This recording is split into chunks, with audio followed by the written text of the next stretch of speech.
కాళ్లలో నొప్పి, నరాల వాపు వంటి లక్షణాలతో బాధపడుతున్నారా? వెరికోస్ వెయిన్స్ లో అత్యాధునిక చికిత్స ఏవిస్ వాస్కులర్ సెంటర్. నమస్తే రమ్మగారు. నమస్తే జయ. మనిషి జీవితం మొత్తం డబ్బు చుట్టే తిరుగుతుందా? ప్రధానం అంటే పూర్తిగా మన జీవితం మొత్తానికి ప్రధానం డబ్బే అనే వాదన కూడా వింటున్నాం. డబ్బు లేనిదే ఏదీ లేదు.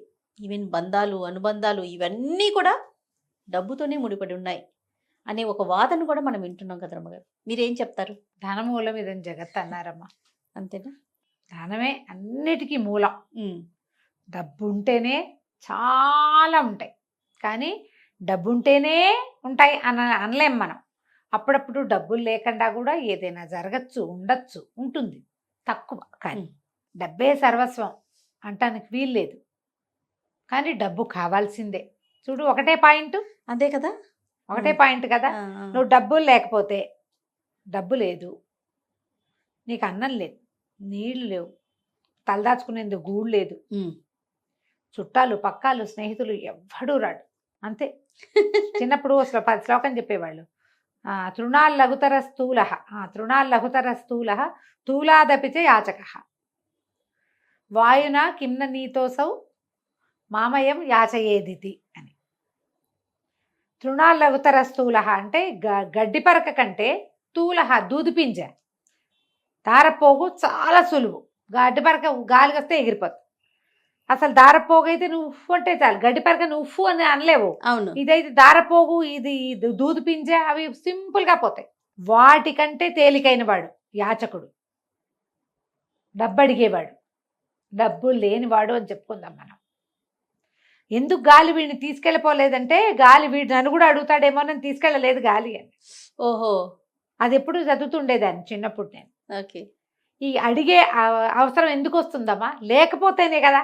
ఎవరి దగ్గర డబ్బులు ఉంటే అడుగుతామా? మన దగ్గర డబ్బులు ఉంటే మనం ఎందుకు అడుగుతాం? మన బట్టల మంచిగా ఉంటే పక్కవాడిని అడగం మనం. ఇప్పుడు అట్లా లేదు. యాచకులు కూడా వాళ్ళ దగ్గర బోళ్ళని కోట్లు కూడబెట్టి అడుక్కుంటూ ఉంటారు. మరి లేటెస్ట్ యాచకుల గురించి మనం చెప్పలేము. మేము చూస్తాను జయ, ఈ మన వెంగళనగర్ క్రాస్ రోడ్స్లోనే ఒక ముసలాయన చిన్న బాబాగారు లాంటి ఒక వేషం వేసుకుని కనిపిస్తాడు. బాబాగారు వేషం అనకూడదు, ఎత్తుకోకో బట్ట కట్టుకుని గంధం బొట్టు ఏదో పెట్టుకుని, తర్వాత ఒక ముసలావిడే కనపడుతూ ఉంటారు. వాళ్ళని నేను హేవార్డ్ 6000 తాగుతూ చూశాను ఒకరోజు రాత్రి. నిజంగా నేను ఇంత ఓపెన్ ఇలా చెప్తున్నానంటే నిజం కాకపోతే ఎందుకు చెప్తాను? చూసి మేము ఆశ్చర్యపోయాం. రాత్రి 11 గంటల వేళ, 12 గంటలకో మేము అటు నుంచి వాడు రాత్రిపూట వస్తూ ఉంటే కనపడ్డారు వాళ్ళిద్దరు, ముసలమ్మ ఆయన కూడా.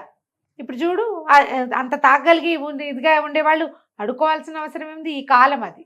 అంతే అంతే. మనకి డబ్బు లేకపోతే మనం దూది పింజ కంటే చులకనమ్మా, చులకన దానికంటే కూడా. ఎవరికైనా సరే డబ్బులు అవసరము. డబ్బే కాదు అనేది అప్పుడప్పుడు మనకి వర్కౌట్ అవుతుంది, కనపడుతుంది మనకి. అప్పుడప్పుడు కనిపిస్తుంది. జీవితం నీకు కావాల్సింది డబ్బే కాదురా, ఇంకా చాలా ఉన్నాయని చూపిస్తుంది ప్రతివాడికి. ఎవడి అవగాహనని బట్టి, ఎవడి అవకాశాన్ని బట్టి వాడికి. అంతేగా. వాళ్ళ పరిస్థితిని బట్టి. ఈ రోజున నా దగ్గర ఇన్ని డబ్బులు ఉన్నాయి, అయినా కూడా నాకు ఇదేమీ వర్కౌట్ కావట్లేదు, మనుషులు ఎవరు నాతో లేరు, లేదా జీవితం నాతో లేదు, అది అర్థమవుతుంది. అందుకని డబ్బు వెనకాల పరిగెత్తినా మధ్యలో పరుగాపి చుట్టుపక్కల చూసుకోవాలి ఎవడైనా. ఇప్పుడు సంపాదన కోసమే వెంబడబడతాం. అవును. చివరికి సంపాదన ఉంటుందంటే ఉండదు. మనమేం వాటిని పట్టుకెళ్ళలేము. ఏది మనతోటి రాదు. కానీ మన చివరి అడుగు వరకు అది అవసరం. కరెక్ట్. డబ్బు అవసరం అమ్మ, దాన్ని గౌరవించాలి. డబ్బుని దానికి ఇవ్వాల్సిన గౌరవం ఇవ్వవలసిందే. నువ్వు వెంబడపడతావా, సగమే పరిగెడతావా, అవంతా నీ ఇష్టం. నువ్వు దేన్ని పోగొట్టుకుంటున్నావు, డబ్బులు వెనకాల పరిగెత్తేది అనేది ఇండివిజువల్గా ప్రతివాడు చూసుకోవాలి. ఇప్పుడు ఒక ఇల్లు, ఒక సంసారం, ఇంట్లో అందరూ డబ్బు వెనకాల పరిగెత్తేవాళ్ళే, అందరి దగ్గర డబ్బులు ఉన్నాయి, వాళ్ళకేం ప్రాబ్లమ్స్ కనపడవు చేయ. అట్లా కాకుండా మన సమూహంలో నీ డబ్బుకు విలువ ఇవ్వని వాళ్ళు, నువ్వు ప్రేమగా ఆపేక్షగా ఉండాలని కోరుకునేవాళ్ళు, నువ్వు మర్యాద ఇవ్వాలని కోరుకునే వాళ్ళు ఉండొచ్చు నీ సమాజంలో. ఇప్పుడు ప్రతివాడికి ఇండివిజువల్గా ఒక ఫ్యామిలీ సమాజం ఉంటుంది కదా. అవునా? అవును. ఫ్యామిలీ సొసైటీ అంటాం మనం దాన్ని. అవునవును. కుటుంబ సమాజం. ఇప్పుడు నీ కుటుంబ సమాజం ఎలాంటిదో, నీ నేపథ్యాన్ని బట్టి నీ సమాజం అలాంటిదిగా ఉంటుంది. ఆ పరిగెత్తేటప్పుడు ఎక్కడైనా ఆగాల నేను అనేది నీకు నువ్వు, ప్రతి వాడు ఆలోచించుకోవాలి. అవగాహనతోటి ప్రవర్తిస్తే నువ్వు సంపాదించిన కోటాను కోట్ల రూపాయలు చివరి దాకా నీకు సహాయకారిగా ఉండాలి. డబ్బు ఎట్లా ఉండాలంటే మనం సంపాదించేది అది మనకి హెల్ప్ చేసేలాగా ఉండాలి, అది మనతో ఉండాలి. అంతేగాని నువ్వు దాంతోటే ఉంటాను అనకూడదు, అదే అనుకోవద్దు. సంపాదనతో పాటు సమాజ శ్రేయస్సు, కుటుంబ సమాజం, స్నేహితులు, ధర్మం, ధర్మాచరణ ఇవి కూడా అవసరం. ఒక పార్ట్ పెట్టుకుంటే జీవితంలో అప్పుడు ఏంటంటే నువ్వు డబ్బుల వెనకాల పరిగెడుతున్నా కూడా డబ్బు నిన్ను మింగేయదు. అంతే కదా. ఎలాగంటే పులి మీద స్వారీ చేయాలి. సంపాదన పిచ్చ అంతా కూడా వీళ్ళంతా ఎంతమందిని చూస్తున్నాను, మనవాళ్ళకి కూడా సరిపోయేంత ఆస్తులు సంపాదించేయటం. పుసుక్కుని పోయారనుకో, వీళ్ళు ఎక్కడ దాచారో, వీళ్ళ బినామీలు ఎవరో, ఎక్కడెక్కడ ఏమేమి ఉన్నాయి ఎవరికీ తెలియదు, ఎవ్వరికీ తెలియదు. అవును. అంతెందుకు,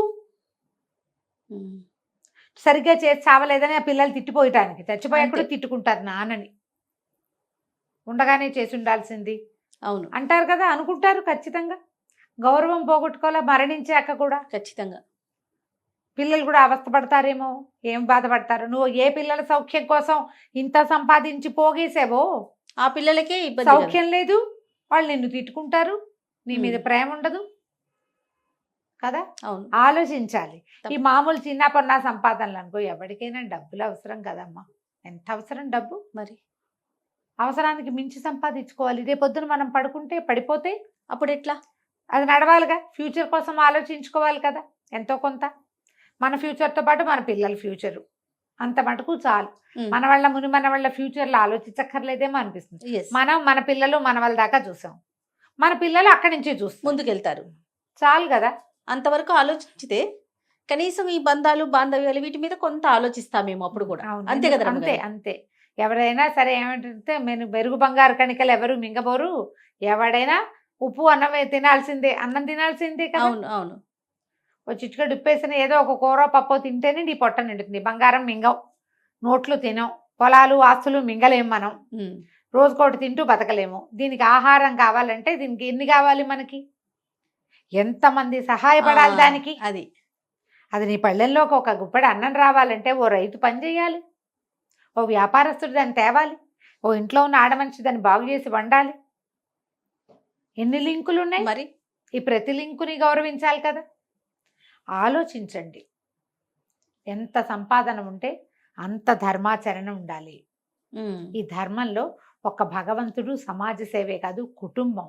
మనం ఏ కుటుంబంలో పుట్టామో అది, ఏ జాతిలో పుట్టామో అది, ఏ దేశంలో పుట్టామో దాని గురించి ఇవన్నీ ఆలోచిస్తే నీ డబ్బు సంపాదన నువ్వు ఎంత పరిగెత్తినా మంచిదే. అది నువ్వు డబ్బు వెనకాల పరిగెడుతున్నట్టు కాదు, సమాజహితం కోరి కొంత పని చేస్తావు కదా నువ్వు. ఇలా ఆలోచిస్తే ఏది ఇప్పుడు ఎంత ఉంటే అంత. ఇప్పుడు కోటీశ్వరుడు అయితే వాడు ఏం చేస్తాడు, వెంకటేశ్వర స్వామికి ఏదైనా చేయిస్తాడు. కొంతమంది ఏం చేస్తారు, ఓ ట్రస్ట్లో ఏవో పెట్టి ఇక పిల్లల ఎడ్యుకేషన్ అని, ఎవరైనా పెద్దవాళ్ళకి అనాథ శరణాలయాలని, సోషల్ కాజ్ కోసం పని చేస్తారు.